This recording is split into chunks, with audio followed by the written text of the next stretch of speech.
ako ng marami. Meron po akong cyst sa aking left uterus. Meron po akong goiter, toxic goiter po. Yung nagkakaroon ka ng palpitation, tapos yung nagtetremor po yung kamay mo, tapos yung mata mo lumuluwa.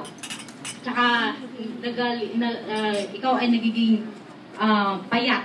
So, ang pangit mo talaga tingnan. The next, ikatatlo po, meron din po akong eczema dito sa aking mga kamay. Especially lumalabas po yan during the time na stress masyado. And then the last, meron po akong high blood. Nagkaroon po ako ng 150/100 na BP. During that time kasi, I'm already 46 years old and I'm proud to be. Nagkakaroon po kami ng menopausal stage wherein tumataas po yung BP namin because of hormonal changes. Pasalamat po ako talaga because nakilala ko ang Max GXL, ang Max International with my fellow co-teacher ko. Ang co-teacher ko po, si Arlene. Pasalamat po talaga ako sa kanya. Yes.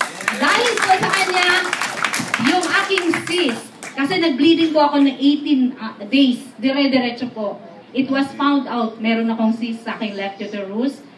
And then sa ultrasound nakita.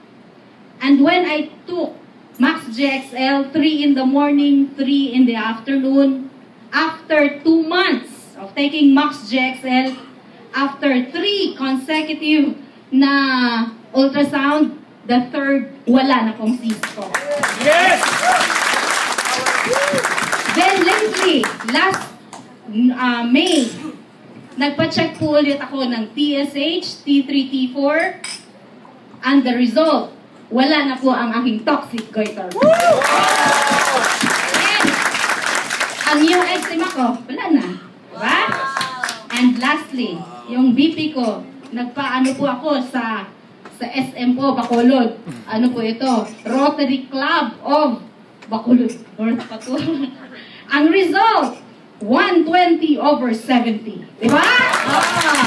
So, kung sino man sa inyo ang hindi pa nakatingin ng Max GXL and Solgivity, kumuha na kayo doon sa mga nagpakilala sa inyo.